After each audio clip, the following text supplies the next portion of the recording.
Hi, everyone. It's Natalie. How's your summer? I hope you're out and about and enjoying yourself. I'm thrilled to be getting outside every single day. Those long, cold days of winter are really hard for me as I love being outside. I also love fresh foods and gardening. So, summer is by far my favorite time of the year.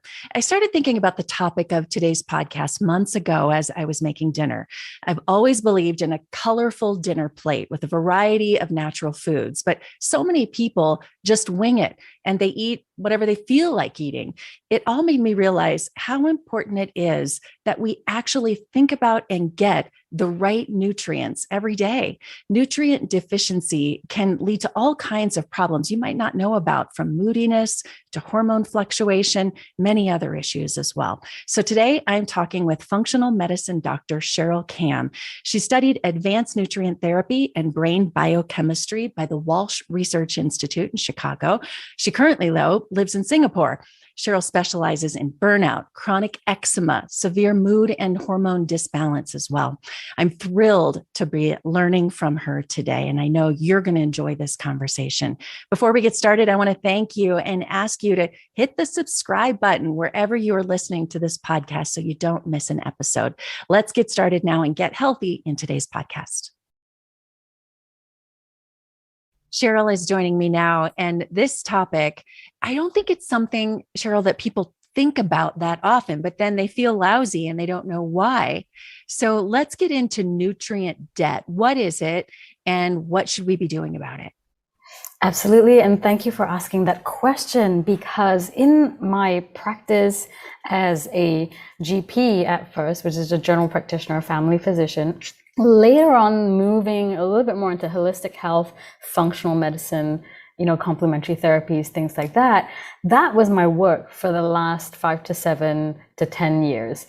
And in that time, I was seeing a lot of women, and a lot of women would come in and I would tell them, hey, you need to get your nutrients checked. You need to get your nutrients checked. And I'll give you a little bit of what it was like 80 or 90% of women that I would see having a complaint of some sort, and me having already an inkling that, okay, this is a hormonal issue, or, definitely the thyroid is in there, or there's IBS, sure.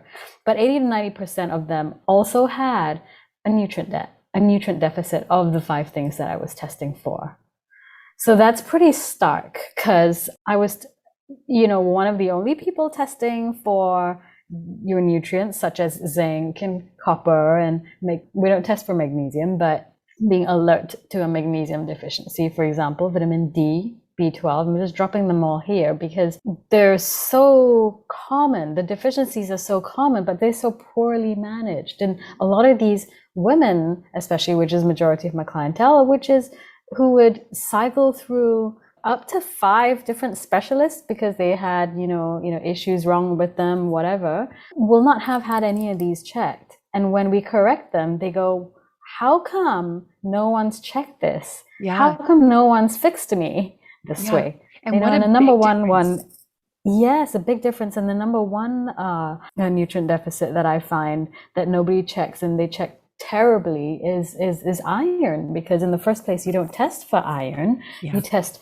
for ferritin amongst a bunch of other tests, And that is a specific type of iron, right? And I only know this because I have continually had low ferritin iron over the years. And so we'll talk later. Yeah. We'll dive deeper into that. Okay, let's. I feel horrible when that's low. And I remember once going into my doctor and he did test and it was so low. He said, I don't know how you have any energy. But I was so glad that I knew that's what it was. But I'm glad you brought up iron. But let's go into those. You said there are 5 big culprits. I think I mentioned more than 5 already. But okay. What are the ones that you see most often? Iron being a big one, but the ones where like people just don't know. They're taking like a multivitamin, or they think that they eat pretty healthy, but then they actually do a test and it's a big problem. What are the ones that you most often The top see? 2, I will just say, because I've mentioned iron, vitamin D, B12, and folate, zinc and copper. There are so many. There's also selenium. So I have an eye on those things. But the top 2 are really your iron status, which is governed or depicted by your ferritin number. Yeah. And then the second one is vitamin D. That's a straightforward one, because with vitamin D, you just test it and it's low, top it up. And it's very easy. You can do it with, capsules and pills that you can get on iHerb, for example. Do you have iHerb there? Yeah. Is iHerb big there? No. No, Okay. I guess we need to know about that. Yeah. iHerb.com, distributor of non-practitioners. So what do you call that? Like retail supplements? Yeah. So a whole bunch of retail supplements on there, which you can use to top up. And there are some good vitamins out there. Of course, functional practitioners like myself, we will use practitioner prescribed lines. We feel like, I'm more pure, or maybe they focus more on detox or something like that. Yeah, but for the regular person, if you can find some good stuff on iHerb. Let's talk for a moment about how people can get tested like this, because and maybe where you are, it's more common, but it's certainly not in other places where, you just try to eat a healthy diet, but you might not know without asking your general practitioner, can you do some type of test? And what does that type of test look like? Is it a blood test? Yes. What is it? Yeah. So, one of the things that I really wanted to get out was this knowledge, right? I want to make it more common and more easy for everyone to kind of work with their doctor, you see. So these tests are easy to obtain from your doctor and from regular labs, so that your doctor has access to those labs as well. I think it should work the same over there as well. And globally, you work with a primary care physician and say, hey, can I have my ferritin checked? Can I have also my vitamin D, my B12 folate, and just do these ones? So I go through those in my signature course, which is 4 videos long. We do have to dive into it because, now on the podcast was said, ferritin. Actually, we do need to pair the ferritin numbers up with your hemoglobin levels, which is your red cell count. We need to pair that up with the iron binding capacity and together with the iron saturations to have a full picture of what your iron really is. And this is what I teach you or anyone who's interested in learning and being a self-healer or interested in independent learning. And this is the same thing I teach doctors too. And I think we're at this time now where we're like, doctors' nutritional knowledge is not caught up with the lay people's nutritional knowledge. And I'm just thinking, well, actually, that's fine. That's fine, because people need to be well, and people have brains, and they can study this stuff, and I can teach it very simply. So there are cheat sheets and everything that you can download, and you can even show the doctor, hey, I want to test for this, and I also want to follow these optimal ranges to aim for in my health, because I'm aiming for optimal health. I don't just want to be alive. Right. We want to feel good. We want to be energized. Correct. For many people, I always think if I'm eating well, I shouldn't have deficiencies. If I'm eating a lot of fruits and vegetables and, good proteins, is that true? I mean, are we just eating poorly, or is that just something that we just think might be the problem? Yeah, I mean, it's really difficult to get into it because, our perceptions are one thing. We think that it's healthy, or, we think we're having a normal diet. But in Singapore, where I am, the normal diet is everyday eating out. And it's quite nutrient deplete food because the kind of oils that they're using and the way they're overcooking the food to prevent contamination and things, that denatures a lot of vitamins for a start. So I think the question also is about how are we so deplete in the first place? Like, why do we need supplements? Right. They're artificial replacements, right? For what we're lacking in our diet. There's so many reasons why this can be, and I go through them in my course because these questions have been asked like multiple times. Is the fact that we're running ourselves a little bit more harder during our daily lives, right? Sometimes at the same time we're a mom and we've pushed out babies, and at the same time some people want to be athletes as well, or like get back their body. Like that's a very fragile time in a woman's life, but that's also a time you can run down your nutrients. Plus not eating enough, plus our produce possibly, actually for real being less nutritious than before.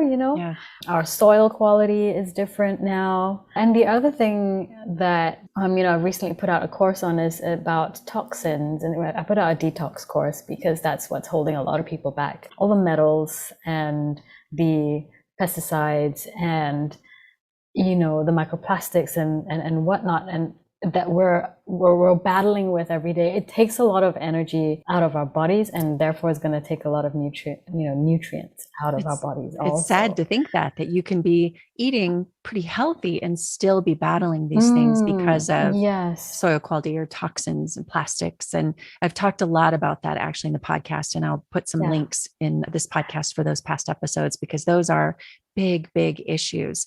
Let's talk about, because I know you have 3 little ones under the age of 6, and I worry often about my kids not getting, I mean, we could talk about people our age and others and that going to our doctors, but hey everyone, it's Natalie. I am excited to let you know that I'm opening up spaces for collaboration and advertising and sponsorship on this podcast and on my YouTube channel. If you're a brand looking to grow in the wellness, family, or mindfulness spaces, I would love to collaborate with you. You can find a link to get in touch with me in the show notes, and you can always find out more about what I'm up to on natalietysdal.com.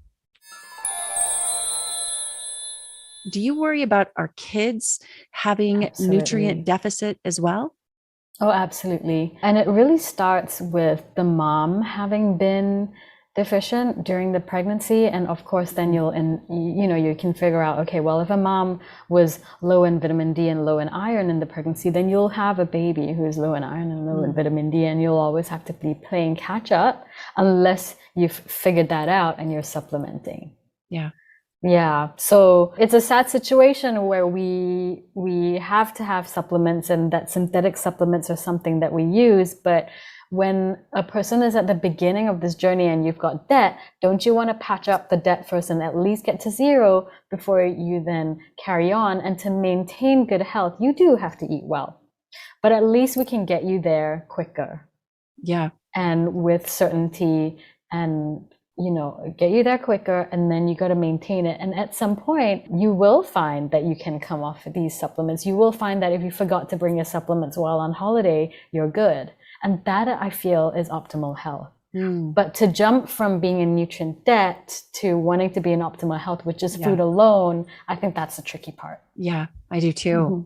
So I'm hearing your top recommendation being get tested, know where your deficiencies are so that you can patch them up. What other recommendations would you have for people to re-energize, to balance their nutrients or give themselves more nutrients? I mean, a quick tip here is one of the nutrients that we talk about in the Kickstart Your Nutrients course, magnesium. That's one that is not as reliable tested. Okay, because when we test your blood, we actually need to, it doesn't correlate with how much magnesium there is in your cells. And most of the modern day person will benefit from magnesium. And when you take magnesium, I don't know if you've tried, you do feel it. You do feel calmer and less anxious and more relaxed. And that's lovely when taken in the evening to help you drift off into sleep with a good sleep hygiene, which then I talk about, well, again, sleep is just one of those really mega things that is not so sexy, but if you're not sleeping well, your nutrients are just not going to go the mile. Even if you get yourself tested, even if you eat the best food, it's just going to not absorb very well. So magnesium is one of my favorites to promote also then the sleep, and then everything else can then work a lot better. I do magnesium in Epsom salt baths. That's my routine, and it's almost like I can't sleep without it because it's become such a great way to calm down. And I've always been low in magnesium too. Many people are, and they don't know it. Yeah, and what constitutes low also? So at the end of the day, it's like, well, instead of sending for $100 test or what, spend this money getting heaps of magnesium and take it because it's so safe, and then see how you feel after that. Yeah. So I'm a little bit more pragmatic in my approach. When some tests become too expensive or inaccessible, in the functional medicine world, this is a little bit of bad rep because people think, oh, functional medicine, well, let me make sure I have thousands and thousands to throw into tests. Well, that's not true. The tests that we talk about in the nutrient course are all easily available, sometimes even on Medisave or what health programs that you have. They're very, very easily available and very cheap to do. They're just not being read properly. So I've come across patients who've come through doctors who have done those tests, but they were subnormal and they were not mentioned to the patient, like, hey, you know, if you correct this, you could feel a lot better. Is it safe to, you mentioned, I mean, magnesium is so safe, Epsom salt baths, like many of these things are over the counter, retail, as you Yes. mentioned. Is it safe without being tested to say, you know, maybe it would be good for me to have more vitamin D or magnesium or iron? I mean, the iron is one you would have to be more careful of, but is it okay to say, I'm going to just go buy over the counter vitamins because I hear that they might be good? And, you know, then you're just kind of guessing. I mean, that's why I only mentioned the magnesium, because the magnesium is one that you can kind of quite safely guess, or, you know, have a habit around and feel it. Whereas iron, vitamin D, those B12 folate, zinc, they can add up into the body and give you other problems as well, and kind of offset the rest of the balance with the other nutrients also. So it's kind of a good idea, if you're already feeling bad, you know, to get it right. Rather than doing something and then giving yourself another problem, which I have found. Somebody thought that they were needing more zinc. They wanted more pep in their day. This is a guy, and zinc is marketed as, you know, boost testosterone and sex drive and, you know, better at the gym, whatever. So a lot of gym supplements have a lot of zinc in there, and he had the more is merrier mentality over zinc. Well, if you're pushing zinc in the body cannot hang on to copper. It has an bless you. Yeah, it has an inverse relationship, right? So he came in with symptoms of low copper, which is dangerous. You get dizziness and you get heart palpitations with copper, and heart issues as well. So all we did was stop his zinc intake. Wow. So sometimes too much of something is the other problem. We talked a lot about the deficit, but having too much of something, you want to know. That's probably the most important lesson here. Is it better to know and be aware, and then start balancing things out by reading your levels? It's very simple, actually. It really is. It's actually quite simple. And so I teach that, and we've got cheat sheets that I give out, because once you know this stuff, sure, life happens. Sometimes we top ourselves up, and then we go, oh no, like, oh, I'm pregnant again. Oh, I'm low in iron again. And then you know what to do. And this, I can't take that information back, you know, like once someone's learned it. So that's one of my most popular starting points, this Kickstart Your Immunity, and especially for women who are trying to have babies. These nutrient deficits actually affect fertility. In a big way. And then and with the tricky pregnancies as well, when these nutrients are good, the pregnancy tends to be smoother, less tiring, less fatiguing, right? And then obviously birth outcomes as well. And then your baby is all, you know, gonna have good levels of this. Yeah. And then you look at 20 years later, me, and you get the hormone changes, and talk about, you know, having energy, not having energy, like knowing what your baseline is, knowing what you're missing, because everything start to feel funny at that age as well. So towards the perimenopause and the menopause, I mean, the last thing you want is also a very basic nutrient deficit holding you back. You know, your body's already trying to adjust to new hormone levels, right? You know, and that will give mood changes and energy changes, and you don't want also then having an iron deficiency, for example, which also gives mood changes and hair loss and all these things kind of like mixed up in the picture. So these are very, very, I mean, all I want to say is that these are very easy things to fix, and I teach those. And you know, once you have that, I think you then can have either a decent conversation with your GP, or you can just ask your GP to do it, and then you can go read up on your own and read it on your own, interpret it on your own, and supplement on your own as well. So all the tools are there. Whether you have a good GP that wants to do the test for you, or whether you go and find a private lab to do it, whatever it is, it's not going to set you back more than $100 to I would just encourage people to give yourself that knowledge. Don't hold yourself back, because the more you know and the more you understand, the better you're going to feel, because you can do something about it. Absolutely. And you know, especially with moms, I mean, they think about the kids first and they worry about the kids' nutrients, but you're not going to be thinking as vibrantly or as clearly if your own nutrients are poor. A lot of moms are like that, the self-sacrificing. Why do we do that? Moms. We all do that. We gotta work on that. It's so common with kids. I didn't like super answer your question, but you're right. I mean, we came back to the fact that it really is based on the mom and how the pregnancy went, a lot of it anyway. And then of course you can't really judge their eating habits, which nowadays they're much more tend to go for soft, non-textured food and sweet foods, right, with kids. Processed just because the foods. stuff is Yeah. around, which is quite sad. Yeah. It really is. I know. Mhm. Okay, I want to let people know where they can find out more. You've mentioned many things that you offer. Where can people find Oh, it's all you? on one page. Yeah. So I would love to. I mean, I'm on Instagram a lot, and I think we found each other on That's Instagram. where we found each So, other. Yeah. yeah. So, yeah, I'm on Instagram a lot, and my handle is Dr. Cheryl Kam, DrCherylKam. But my website is where all the courses sit. So that's thevibrantlifeacademy.com. Wonderful. Well, we'll link that in the show notes as well. Thank And you. Cheryl, thank you so much. I hope to make it across the world one day, meet you in person. But until That'll be then, lovely. Yeah. grateful for technology so that we could have such a great I conversation. know. Thank you Thank you. so I so much. appreciate it. Great to See you, talk to Natalie. you.